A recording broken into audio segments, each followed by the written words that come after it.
I did this once and I was like, why am I fucking heavy today? And I was trying to record I was trying to record my weight so I could track it over time. And I'm quite forgetful. So I'm like, oh, I'll take a picture. But I'm holding my phone whilst taking a picture. Like that phone weighs something. So yeah, two really dumb ones. I mean, don't hold anything else either. Like, I don't know what you'd hold if you're holding your baby whilst trying to weigh yourself. A drink. Yeah. Yeah. Don't do any of those. Get as naked as you can. Don't do any of them. Yeah, get naked.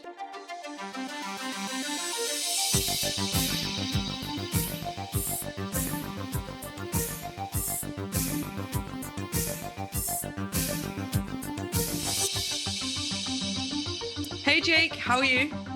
Hey Haley, I am good. I'm trying not to laugh coming into this podcast, but basically, you don't even know this. I've been trying to act moody the whole time we've been on Zoom, so that I could play this joke, and it just hasn't worked out. So basically, I was like, what? For anyone that doesn't know, well, no one knows. I don't know why I said that. Me and Haley jump on Zoom for a little bit. We have a little catch up and we just discuss how we're going to start the podcast. And basically, today's podcast is on scales and how they're not everything. And I was trying to act upset so that you'd be like legit concerned on the podcast and be like, Jake, what's up? And then I'll go, I put on 1 kilo of weight today. Because I legit put on 1 kilo of weight, and I thought it would be a great segment into the podcast, but it did not work because I couldn't keep a serious face. No, you couldn't keep a serious face, and you could have acted moodier. Yeah, I know, but I didn't want to act too moody because, like, you came on really happy when we first started chatting, and then I didn't want to come on and be like such a grumpy shit because you were like in a really good mood, and I thought, oh, I can't affect her mood for the podcast. Oh, that was the dumbest start. Sorry, guys. This has been a complete random start, but fuck me. I was trying to... It just was so funny in my head. It was so funny in my head because I could just picture... I was going to try and start crying, but I couldn't. And then I knew you'd be like, Jake, what's up? Like, are you okay? Apart from that, though, I'm actually great. Yeah, but so I wondered what was going on because it took us 3 times for me to say, hi, guys. I was like, this never happens. What is going on? So I know. Oh, so dumb. I'm actually so good, though. I just did my first bike ride in, I don't know, like over a year because of my back. So I know on the last podcast, we mentioned at one point that the triathlon is off. I can't run at the moment. So I guess I'll bring it up now that I, at some point this year, I'm going to have back surgery. And that just means that the triathlon can't happen. I've been told that I can't run because potentially there's a risk that it could make my back even worse or give me like, I don't know, really bad injuries. So I've stopped running. We can't train for the triathlon, which is really annoying because we were both quite buzzed about that. But it will still happen. We will still do the triathlon. Yeah, it will just be pushed back a year. But on the good side of things, I have managed to ride today, and I'm going to say virtually pain-free because I was in pain for a bit of it, but it wasn't like serious pain where I should stop. So that's some progress. And just riding in the rain is quite fun. Like when you know you're coming home to get dry, it's quite fun. Yeah, I'm not going to lie. Like because I went for another run today to get this cheeky little donut. And when I set off, it just started spitting. And I was thinking to myself, oh, it's going to chuck it down. And it started getting heavier as I was near the shop. But it's actually really nice running in the rain. Yeah. At first, when you set off in it, you're like, oh. But when you're actually running and you're super hot and you get like, it's actually really nice, I think. And you know, you come back and like you take a shower and then getting clean clothes, you just feel so fresh. Yeah. Like there's no fresher feeling than when you're like really dirty and wet and then you get in the shower and then you're like fully clean. It's like a different type of clean. Well, it's really, yeah. I know. Yeah, I know what you mean. And I sat and had my lunch and I was like, yeah, exactly. Fresh. It puts me in a good mood. I don't know what it is, but yeah. How are you? besides your Yeah, I'm run? good, thanks. Yeah, I'm really good. I had an absolute win today. So I did exactly the same run as I did last week to the Nest, to the old donut shop. And Or the new donut I shop? beat my time. And I haven't done any runs in between. So let me just get up exactly what I got. So this week I did it in 26 minutes and 6 seconds. Wow. Okay, that was like a minute quicker. And That's like a whole minute quicker, yeah, right? I know. Where's all my things gone? Sounds like a lie to me. If it's not on your phone and it's disappeared, No, it is. It is, guys. we all want proof. Ignore Jake. And then last week I got 27 minutes and 1 second. So just shy of a minute. Yeah, nearly a minute. So I'm pretty impressed with that. That is awesome. And that is actually good. went on a walk at the weekend off the lead. Ooh. Is he? And we've been doing it ever since. He's so good. Behave himself now. Yeah, he's so good. And off the lead, his recall is brilliant. That's really good. That's what you want, isn't it? The only time it's a little bit iffy is when there's other dogs. We kind of have to put him on the lead at the moment. And then bikes, we just have to watch him because he kind of wants to chase the bikes. Oh my God. Talking of bikes, so when you're on a bike, like I've got a road bike, it can go pretty fast. And I don't know, today was my first day back on it, so I was going fast. When I was going down the hill, I was in the lowest gear, full on pedaling, and I could see it was a country road. So there's like no pavement for people to walk on. I could see these people, this mum and daughter, walking on the other side of the road, and they were working on the other side of the road, so against traffic, although there was no cars, but like obviously that's the side they should be on. And then they decided to cross over to the left side of the street, which is where I was cycling full pelt downhill in the rain. And they didn't even turn around and look. This little girl just walked across the road, and the mum right next to her, they didn't turn around to look if there was a car. Like obviously if it's a car you can hear, but like you've got to just be aware, like there could be a bike, or even like modern day cars like Teslas, you can't hear them. They're fucking silent. And I feel like it was mental. People don't really take notice of cyclists. They just kind of forget about them. But it was a country road. The speed limit is like, it's ridiculous, 60 miles an hour, and I was full on pedaling, and I slammed my brakes on both of them, and my bike was like, you know what I mean? Like it obviously didn't make that sound because I'm not a car, but it was like slipping. My back wheels were like slipping left and right. I nearly came off the bike, and I must have stopped a meter away from them. And she was like, obviously straight away, she was just like, "Oh my God, I'm so sorry." I think she was a bit shook up, but I was just like, Jesus Christ, if I was a car, I could have, they would have been, you'd have been, yeah. Or if I was just a second mental. slower, obviously I've got like lightning reactions and I just slam my brakes on straight away. Oh yes, of course you have. but yeah, like, oh my God, what the hell is wrong with people? Yeah, that's mental. It's ridiculous. People don't really look where they're going anymore. No. So again, second week in a row, I think we've had a weird intro. Yeah, yeah, we have, and we've kind of got too much into the intro because we're completely off what we're going to be talking about. So, Jake, what is today's podcast? Today we are talking about why scales aren't everything. Specifically, the weight on the scales. So, yeah, the actual scales definitely aren't everything, but the weight on the scales, whatever it says to you, is not everything, and they are easy to track. However, they can be super inaccurate, and there's lots of reasons for this. But maybe we'll go into that later. But essentially, your weight can fluctuate quite a lot. So just measuring your body weight isn't always an accurate way of measuring progress. And like I said really early on, when I was trying to cry and it didn't work, my weight went up 1 kilo today. And that's a massive amount. Generally, week on week, I aim to lose about 0.5 kilo, and that's in a diet phase. and my weight went up a whole kilo just from yesterday.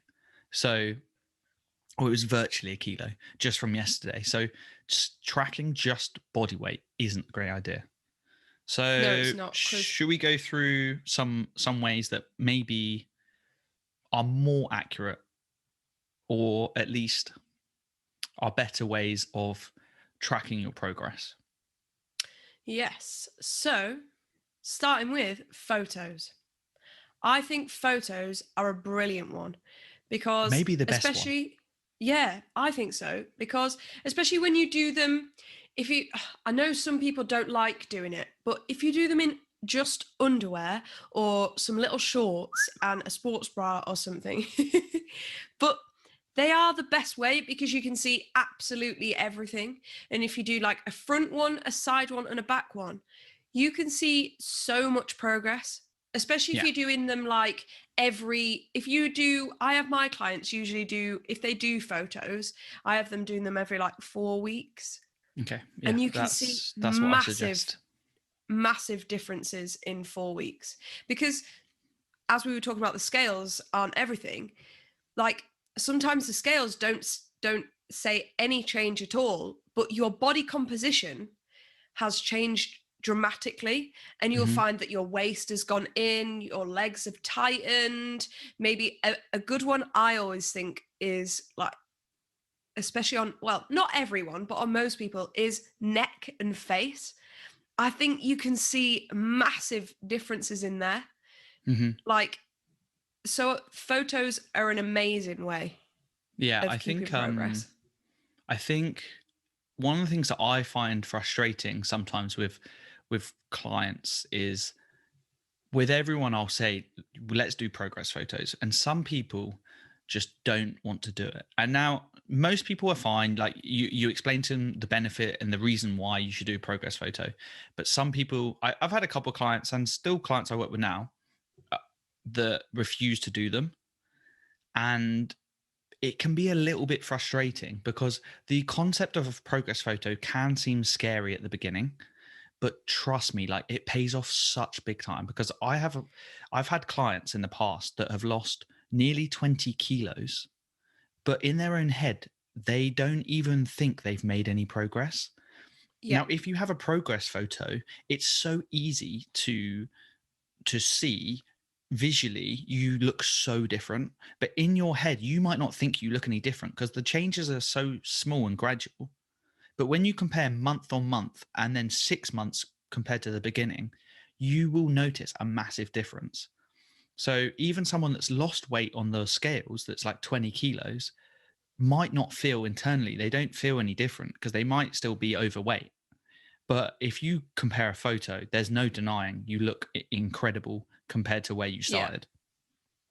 Yeah, when you see, like, if you look in the mirror every day, because this, like, you're looking every day, you don't notice the changes as much. But yeah, you're right. With the photos, if someone said to me, like, if we took photos and someone tried to tell me, oh, I looked in the mirror today and I'm really disappointed, I don't look any different, but we had them photos, I'd be like, excuse me, Powerful. look at these. And yeah, and they're so, like, the client then can't go, oh, I've made no progress, because the photos clearly show Mm-hmm. that you have. So it kind of helps them and helps them realize, like, shit, I've actually done fucking awesome. So photos are a number one. Then I think another one is measurements. I do think measurements are good too. Similar. Measurements are good. They're probably the hardest. I think they're the one that, Yeah, like, the biggest effort, so people don't bother to do them, but they are really good. because you've got to have someone else do your measurements, Mm-hmm. and you kind of need the same, like, I mean, you don't, but you kind of do. You need the same person to be doing your measurements every time, because they will kind of know where they've measured you. If you get someone Yeah. different, they might just do a different place, or do you know what I mean? So measurements are great. You just got to make sure that you're not doing them in such a different area of that specific body part. Yeah. So I guess like uh, a similar one to measurements is like, and it is a measurement still, but like dress sizes or jean sizes, Yeah. for guys and girls, like for both. If you change size in something, it's almost like a measurement, because if your waist is getting smaller and your jeans don't fit anymore, and you've gone from a 36-inch waist to a 34 or 32-inch waist, that's a that you'll notice that massive. Your trousers are falling down, and you might get in Yeah, trouble if that's in they're not public. staying. You don't want that to Them happen. trousers aren't staying up. So that's It's like, you can that's a it's not almost like, you don't measure that, but that's a noticeable change, which is based on a measurement. So if you were to measure yourself constantly around the waist or the thighs or whatever you want to measure, it's a really good way, an accurate way of seeing if something's changing. Because there are occasions where body weight doesn't change, but physique changes massively. And less so in people that are trying to lose a lot of weight, more so in people that are just trying to change their body composition a little bit. yeah, Sometimes for weight sure. can stay the same, but you can look incredibly different. And that's, I guess, where I would say a tape measure is the best time to use that. It's a great measurement. I've had a few clients, well, not a few, I've had a couple of clients that have been experiencing this recently. So their scales haven't changed much, but their measurements have changed, and their photos, incredible difference. Yeah. And then they look at them photos and they're like, whoa. And then I get all like, ooh, excited and a little bit teary. But yeah, another way of measuring progress would be your training progress. So if you're obviously weightlifting, then maybe you're lifting heavier now than you were Yep. a couple of months ago.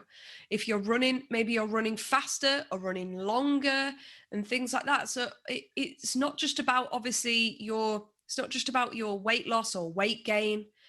It's about your training. So you can get excited about the progress in your training.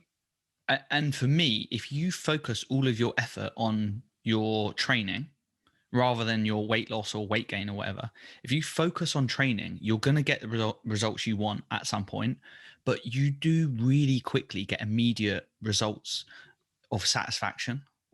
Because once you lift heavier, the amount of girls I train specifically that tell me they can't lift anymore on like a chest press or a lat pull down, and I just can't get past this. And within a couple of weeks, we'll like use little different techniques to try and like up their weight. Maybe we'll do less reps and then they can do a few. And they're like, yeah, but I can't do it. I'm only doing 6 reps. And I'm like, yeah, 6 reps. You've done it. And then 2 weeks later, they're on 10 reps again. And they're like, they can't believe how like the happiness you get from lifting heavier is insane. And then if you're tracking that rather than really stressing about your weight loss on a scale, like you are going to be so much happier when you increase your strength than you are when you lose 0.5 of a kilo, which is like less than 1% for a lot of people. Yeah, 100%. When you put your focus into something that's exciting each week, and then take your complete focus off the scales, you'll all of a sudden look at the scales and be like, whoa, like, because you've not been as stressed and focused on them. So because you don't want it all in that, you need excitement, guys. Yeah. So we are going to later talk about how the scales are important, but for the moment, you need to take a lot of people get really, really scared and freaked out by their weight. And you really need to have a completely unemotional attachment to your weight. Your weight is a number, and that's all it needs to be. And that's really good to say in theory, but you need to work on that relationship, because if you start freaking out about your weight and obsessing over it, that's where the problems kind of come up. And that's where it can be a real negative experience. And things like stress does fluctuate the scales. Yeah. So yeah. like when you're more stressed, weirdly, the scales can change and go up. And we'll talk about it in a second but we'll talk about other reasons why the scales would fluctuate. But stress is one of them. Like, you'll find that if you're going through a rough patch, you've got so much going on, the scales are going to be different, and that's okay. Everyone needs to understand that is okay. That is normal. Doesn't mean that you've put on all this extra body fat. Doesn't mean nothing like that. Just not at all. So oh no, go on. I was going to say the next one is mentality. If you have an increased or positive mentality in any kind of way, so you are happier, more confident, any of those, that by far outweighs your weight, outweighs anything. That's the most important thing, because let's be honest, everyone goes and starts off their weight loss journey or their weight gain journey or whatever they're trying to do in the gym, whatever they're trying to do in the gym, generally it all starts because they're unhappy with their appearance and they're unconfident. And even 5 years down into training, like, we all have self-confidence issues in some regard. It always starts with that as a major issue. And if you can work on that, and if you see progress in that, that's way more important than the weight loss, because you only want weight loss or weight gain for a certain reason. But if you can find that, like, if you can fix that reason or that happiness problem or any of those negative mentalities before you even reach your goal weight or goal, whatever it is you're looking for, then that's way more important than just a number on a scale. My favorite is, like, being a PT is when you start with a client and they come into the gym and you can tell they're nervous. They're like, they're not standing tall. They're kind of not talking. They're kind of talking really quietly. They're really nervous. They don't know where to stand. And then a few months down the line, you see them strutting in to the gym in this awesome new gym outfit. Yeah, I was just about to say that. On, like, honestly, in the new Gymshark matching outfit in the new set. And I mean, it's incredible. Like, that's one of my as a PT, that's one of my favorite changes in a client, is when I see them walking into the gym and they're like, and they've got so much sass, like, so they come strutting in, and I love it. You work mostly with women, right? Yeah. I kind of do a bit of both. And with women, it's extremely noticeable. With men, it's not as noticeable. But trust me, when men go to a new gym, they are not confident either. Like, if you think that men are going into a gym confident, they might put on that persona, but they are nervous. There's a lot of big guys in a gym, and although that can be intimidating for women, that can also be intimidating for men as well. So 100%. One thing for everyone going into a new gym or starting gym for the first time, it's nerve-wracking for everyone. So to see improvement in their confidence is a huge thing, and that always just falls into the rest of life. They'll go to work and be more confident. They'll go to parties and be more confident. And some of that's to do with their appearance, but some of it is just to do with, like, getting stronger and lifting weights just changes someone mentally. It really makes a change. I love it when you're, like, doing a session with a client and their confidence is built up and they're like, can we try this? I'm like, even if they ask the question and it's kind of not really in the program of what was planned, I'm still going to say, yeah, you've asked to try it. And you're excited about it. Let's do it. Obviously, if it was like too much for that person and it was going to, like, obviously no, but if it's something that, yes, I knew that they could do, then 100%. If you're asking to try something, I'm not going to knock them back by saying no. I'm going to get them excited and they're going to try it. I love it when clients kind of, like, ask, to do an exercise, or can I do this, or it's just brilliant. Confidence rising is brilliant. Another one would be, don't just focus on training and weight loss, would be your relationship with food. This is a massive one.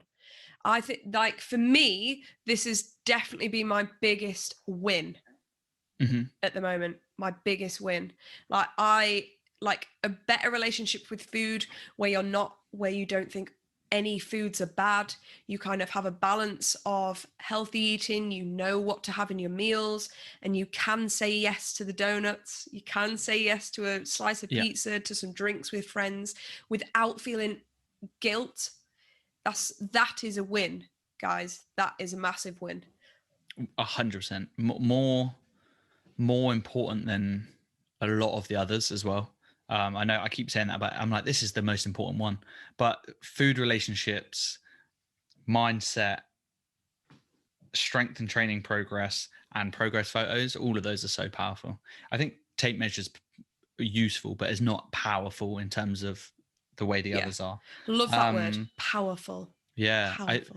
But these things are life changing. Like, I don't think people don't realize how much their life is going to change by making progress with these things. Like, going to the gym and making progress rolls into every part of your life in a way that, like, I can't even emphasize. And if you haven't felt that yet, then maybe it's a good chance to maybe get a coach, because they will help you reach goals that you haven't got to yet. But and if you're someone that hasn't been to the gym, I don't think anyone going into their like gym journey or whatever really understands how powerful it is and how it will affect the rest of their life. Totally agree. Totally agree. Before we try our donuts, I just want to talk about a few different reasons of why the scales can fluctuate. So obviously we spoke about stress. Like, stress is definitely something that can fluctuate the scales.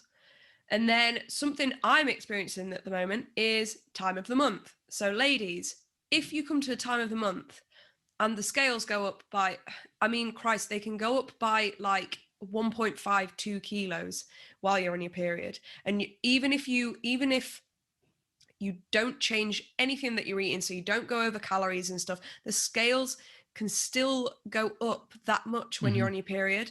And that is exactly what I'm experiencing. Obviously, I started my kind of little cut thing last podcast episode a week ago, and then I came on my period and I've not seen a massive difference. It just keeps going a little bit down, a little bit up, a little bit down, and then a little bit more down, a little bit up. And every day is changing. So time of the month does not mean you've put on body fat. It just means, Christ, there's so much going on in your body that, I mean, there's more. I'm not going to go into it on here, but there's like, you've got different things going on. You've got bloating from losing blood. You've got, do you know what I mean? Everything. So the scales is changing. Another one is drinking water. If you get on the scales one day and you've drank, and you do it in the morning, you've drank no water, and then the next time you weigh yourself, if you drank a liter of water, you've got an extra liter of water in your body, which is roughly equates to nearly a kilo, which is like double what you're trying to lose in a week. So like, just one drink of water can. This is why with weighing yourself, we will go into this nearer the end. There's a specific way I like to do it, and you can't just weigh yourself randomly and use that data. It's so irrelevant to progress. And one thing you touched on there is like, when it's your time of the month, like, your weight can fluctuate. That's why it's really important to almost trust the process of a calorie deficit and not just change after a week. You need to give yourself a long amount of time to see if it's working.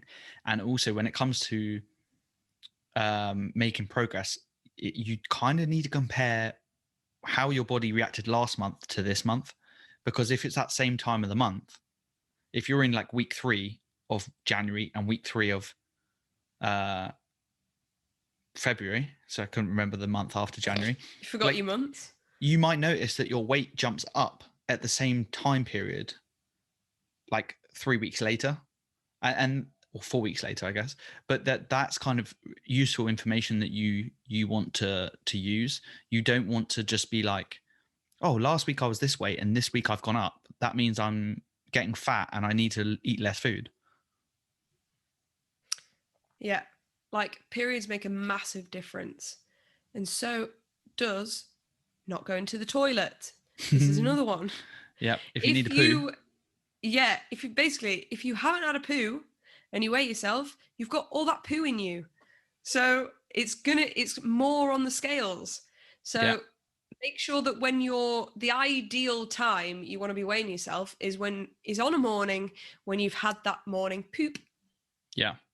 I mean, if you ever weigh yourself before a poop and after a poop, you'll notice a difference for sure. So, but yeah, I think weighing yourself at the exact same time, after you've got rid of as much as you can in the morning, where you can be at your lightest weight, gives you the least chance for your weight to be like massively fluctuating. Yep. So we've said stress, we've said time of the month, we've said water, we've said not pooping. Another one can be food. So lots of different things of food. You want to weigh, salts, lots of different carbohydrates. Things with food, for example, And if I find that if I eat like red meats the night before, red meats take longer to digest in your body. So if you wake up in the morning, it's maybe not digested as well. So you're gonna be more like you're gonna see more weight on the scales, things like that. What else is that? Oh, training. So if you've had a real intense training session, leg session, whatever it is, the scales can go up as well with that. You put a lot of stress on your body. Hormones are flying everywhere. Like adrenaline's going, like everything's going on. So the scales are going to change. So you train, your muscles are depleted, and then everything you eat that day, your body's going to try and use and keep all of that energy and food to use. You're going to keep more water. The water's going to be going to the muscles. Like everything your body needs is going to be like maximized. You're going to keep and store everything. So there's no surprise that your weight's going to be up. So that's another thing. Like, never weigh yourself at the end of a day. I wouldn't. No, me neither. And also, one is water retention. So if there is one day, this kind of goes on with like the food as well, that if one day you have more salts, more sugars, I know like a lot of people suffer with this, a lot of women especially, we hold a lot more water, so you might feel puffy the next day. Like I this is something that I experience. I tend to hold a lot of water if I have more sugars, more salts, and that's going to change your scales as well. You're holding all that excess water. So remember, guys, that the scales are good, but they're not everything. Can I just pick up two more that I've just thought of? And these sound really dumb. These are really dumb ones, but I guarantee people have done this shit before, and I've done this. I've done this not that long ago. So the first thing, weighing yourself with clothes on. Yes, everyone, your clothes weigh something. So get naked. Love your body. Get naked, Look guys. at yourself in the mirror, whatever you want to do, but weigh yourself naked. That's a good one. And secondly, don't hold your phone and try to take a picture of your weight. I did this once and I was like, why am I fucking heavy today? And I was trying to record I was trying to record my weight so I could track it over time. And I'm quite forgetful. So I'm like, I'll take a picture, but I'm holding my phone whilst taking a picture. Like, that phone weighs something. So yeah, two really dumb ones. I mean, don't hold anything else either. Like, I don't know what you'd hold if you're holding your baby whilst trying to weigh yourself. A drink. Yeah. Don't do any of those. Get as naked as you can. Don't do any of them. Yeah, get naked. Yeah. But yeah. Donut time? Let's go. Donut time. Guys, so today I went to the Nest again, obviously. And I'm going to show you. I've got a cream egg one. Oh, it looks so good. I'm well excited. So, apparently, this is the second week in a row you've started your donut before I've even picked mine up. Apparently, I've had this donut before, according to Haley. I don't remember, so we're going to pretend that I haven't. And it's a billionaire yum nut, I think it's called. Anyway, the chances are I probably didn't rate it because I forget every other week to rate the donut. So we're going to go with it.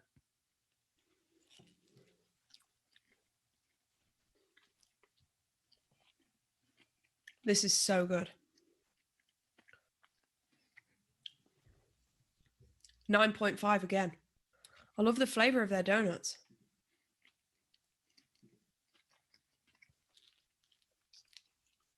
Okay, what are you rating? I don't know what to rate this. Maybe like a 9. Maybe a 9.5. It's so good. The M&S donuts are really, really good. And they're like £1.20 a donut. It's so good. They've got to be the best value. First question. What was the last meal you cooked?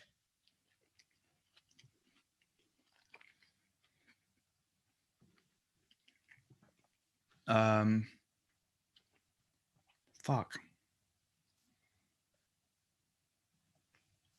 I don't know. My sister cooked me dinner last night. So what did I have for lunch? And I reheated some food yesterday for lunch. This should be an easy question, right? But it's not. It honestly might be. Did you see my post? Oh, yeah, you did, because we already discussed it. But when I had a chicken burger for breakfast. I had a chicken burger for breakfast yesterday morning. And it was so good. I mean, my breakfast was late. It was like 11:30, so it felt like lunch. But it was the first thing I ate. Like I had a chicken burger and I had a big bowl of like yogurt with raspberries and honey. It was so good. One of the best breakfasts I've had for ages. And yeah, I'm in a fat loss phase. So if anyone tells you can't have chicken burgers and lose fat, they're wrong. Yeah, me too. I'm on a fat loss phase, and I had last night sausages, jacket potato, baked beans, and vegetables. I love baked. You said it looked disgusting, but I'm all about that meal. I mean, I'm sure it was tasty. It did not look. It was just the way you put your beans on top of your vegetables. It looked gross. Yeah. I put it on top of my vegetables and my jacket potato. It was so good. I love bangers, potatoes, and beans. You did cook your sausages to perfection, though. I thought they were like really well done on the outside. I hate sausages that are like look barely done. It's gross. Whilst you munch that donut, do you like modern pop music? / who do you like? So let's just go with what we're classing as modern pop music. Who cares? Let's just go with who do you like to listen to at the moment? My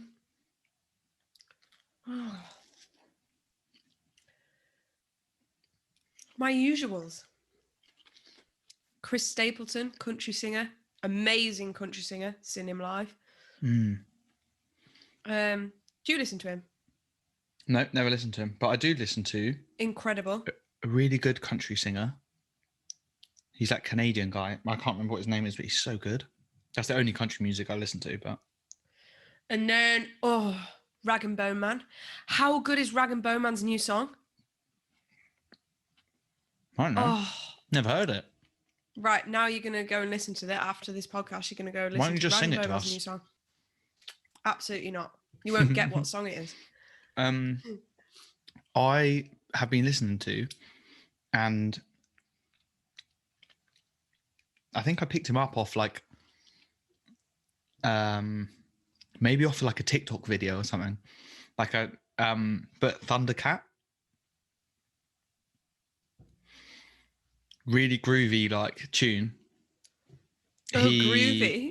Yeah, no, honestly, like he plays bass guitar and he's the singer, and it's just like I don't know. It's maybe because I play bass that I like it, but it's his music is just I don't know. He just looks so different to what you'd expect him to be. I might have a look into him. Really good. You probably know some of his songs. I like listening to people's recommendations of music.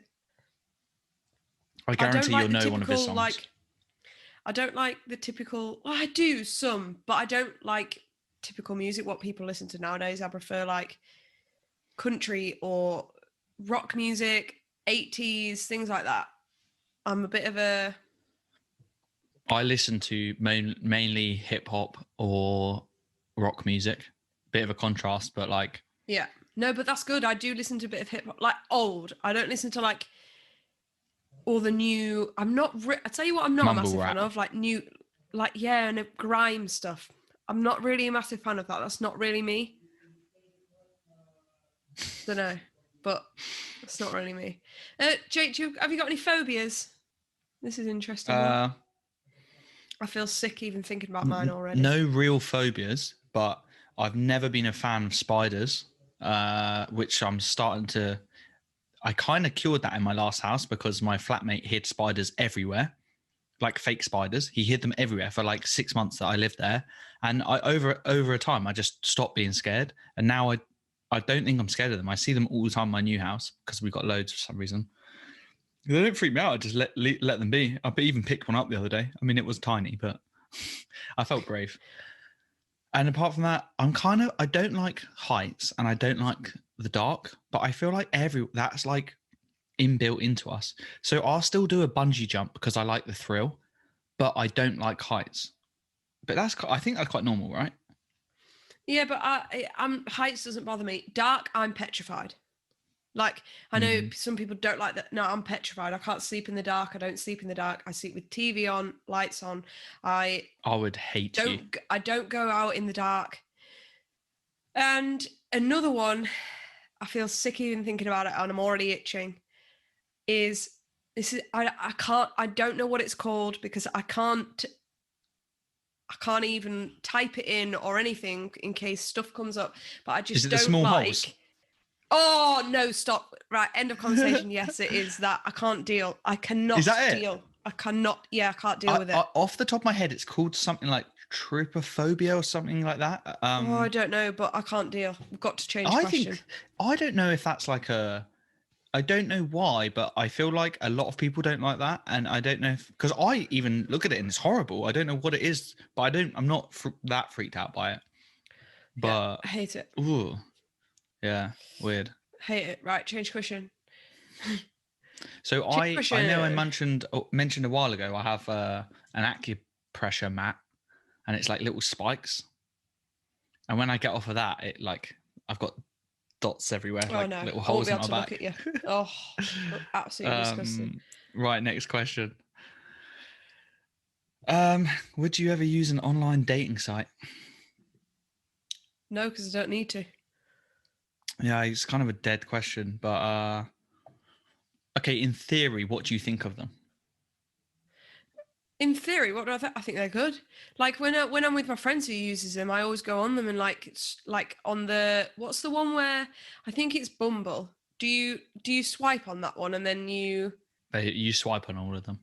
Not that I've ever used them. That shows I don't go on these. Yeah. But I think it was Bumble I was on, and I was like having fun, like swiping from a friend and coming up with some stuff to talk. Which is the one which girls talk first? Bumble, yeah. Okay, that's what she was on, and I was having some fun on that one. I'll be honest. I've used them loads just out of boredom, but they're not good. There's nothing that replicates meeting someone in person and striking up a conversation that way, because even if you get a good conversation flowing over text, it never flows that well. And like, I guess they can be useful for like if you just want to go on a date, casual sex, all of that. But like in terms of striking up a good connection with someone, it's really, really hard to do over text, over like messaging. Yeah, no. Like, do you ever just even messaging a friend, or like your partner, you message over text and you just get into an argument, and you're like, I wasn't even trying to be aggressive. So that's why sometimes I now send voice notes to people, because, and I never used to do this. And you know, like when I worked in London, and I was as I was training to be a PT, actually, I was working in this hotel, and there was so many people from different countries, and all of them I would listen, and it's never been a thing with me, never been a thing with my friends, and they would all send voice notes. And I was like, why are you guys sending voice notes? But now I completely understand. It is 10 times easier than understanding a message. It is better, but when you send me a voice note and I'm busy, it really pisses me off. Because I'm like, if you're listening to Spotify or you're listening to a podcast, and I have to go pause the podcast and then listen to it, and then like, I don't know, sometimes it can be annoying, but it is you're definitely right. It like in terms of communication, you can get across exactly what you mean. And I just think there's something it's really, really hard to meet people in real life. You have to be a bit ballsy to strike up that conversation. But yeah, I don't know that the only time I've ever gone on dates off of like dating sites is when I've come across someone I already know. And then it's just like, you both swipe each other and you're like, oh, bloody hell, I already know that person. And like, didn't really think they liked me. So like I've dated a couple of girls because of that. But other than that, like, I don't know. I just don't really rate them. Not for a long-term solution. Short-term fun. I was going to say, so some of my mates just use it for like, some little casual sex here and there. Yeah. But I don't really have an opinion on it, to be honest. Right. So let's go back to scales. So now we'll talk about why scales can be important. So why they are useful and when you would use them. Yeah. So a bit of a contradiction to everything that we've kind of discussed. I pretty much use scales for all of my clients. I think they have a place, in my opinion, for a lot of people. And the reason for this is that they are the easiest way to track, just because it takes 2 seconds to stand on a scale, remember that number, and step off. So they're by far the easiest, but like we've mentioned, I think this is going to sound ridiculous, but unless you're using it with like some coaching from a professional, there's a lot of chance to like just misinterpret the data, basically. Yeah, exactly. Scales are the easiest and are like a good way of seeing your results, especially if you're like really overweight and you're wanting to lose some weight. Scales are the best. Super easy. You can see the drop in weight. But obviously, when you're stepping on them scales, you've got to take into consideration all the reasons why it might say a little bit different. So yeah, scales are amazing. Step on them. I encourage people to use them as long as they feel comfortable and realize the negatives of it. You need to completely detach. I said that right, didn't I? Yeah. Yeah. You need to, in my opinion, scales are something you need to completely detach any emotional feeling towards. So I don't care if you weigh 150 kilos or 50 kilos or 40 kilos or whatever the fuck you weigh. You need to, even if you have some kind of emotional attachment regarding your body and you're not confident, and I mean, all of this you need to work on anyway. But if you have an emotional attachment to the scale, you're going to have a bad time using it. 100%. If you step on and you're 100 kilos and you don't like that number, well, every time you step on that scale, you're going to start your day shit. So you need to completely detach that emotional side from that. 100%. It is just a unit of measurement. Me and you use it and we completely understand it. So obviously I mentioned earlier that I'm in my little fat loss phase. I've only been doing it a week. They haven't really changed that much because every day they've been going up and down due to my time of the month. So like, I mean, it from when do we start? Yeah, today, last week. So last Thursday, it has gone down, but it's been going up and down in between. So I like to use it because I like to know, I'm interested, basically. I'm a coach. I'm interested in learning what changes the scales and everything like that. And I'm intrigued to know how my body works. So stepping on the scales for me I love it. Yeah. But I have been there where I haven't loved it and been obsessive over it. So, and that's where I've kind of come away from it a bit, worked on that, and now I use them again and I see them as a positive. Yeah. So I guess from my point of view, I mean, I come from like a financial background. I studied as an accountant, and then coming into being a PT. And this is where like all PTs differ because they have different backgrounds and different experience. But I love numbers. So for me, if I can see a load of numbers and a load of data, I can interpret that data and I find it easy to understand. So for me as a coach, I like to just have that data because from my point of view, the more data, then the more you have to work on in terms of information. So weighing yourself once a week or once every other week, for me, actually weighing yourself once a month actually has a lot of benefits because you see bigger changes. But Yeah. weighing yourself once a week, for me, is almost the equivalent as like using a study, like a scientific study that uses a really small like group of people. So if you ever see like scientific studies, they should always be done with like a large group of people because then you get rid of any like bias and anything like that.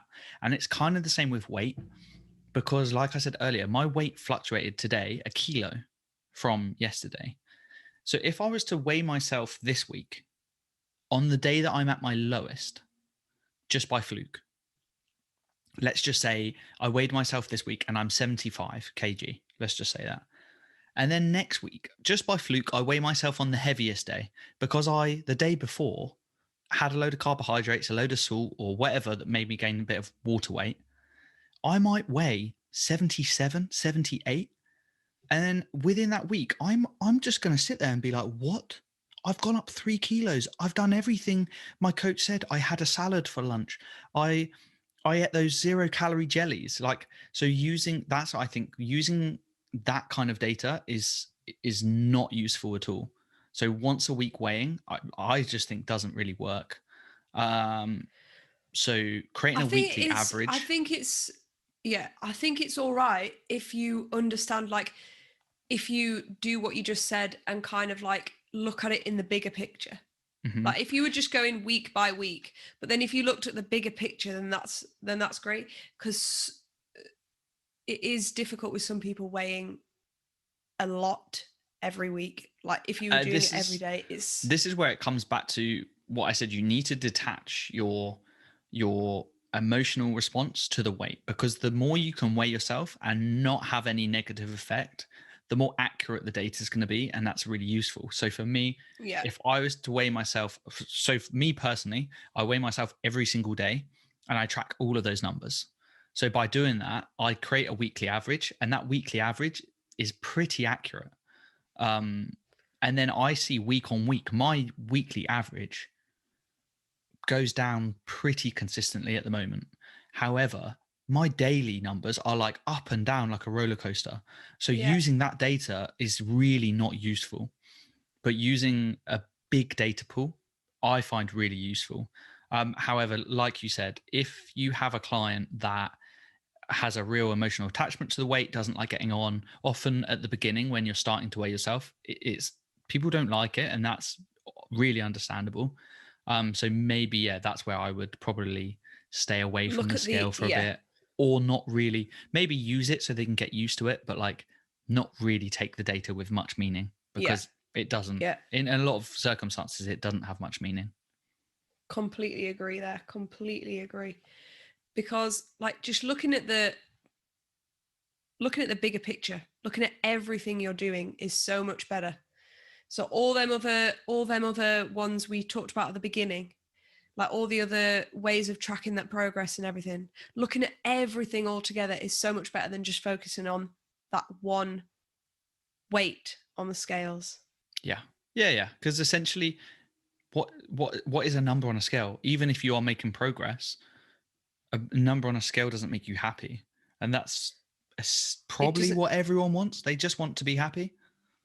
Yeah, scales don't define who you are. Yeah. Scales don't tell you like you should feel like this. You should love yourself no matter, as cheesy as it sounds, but you should love yourself no matter what them scales say. Because if you don't, even if them scales get to what you want it to be, you're still not going to love yourself. Trust me. So you need to enjoy everything else that you're doing. Look at other ways, look at other progress you're achieving, as well as have them on the side.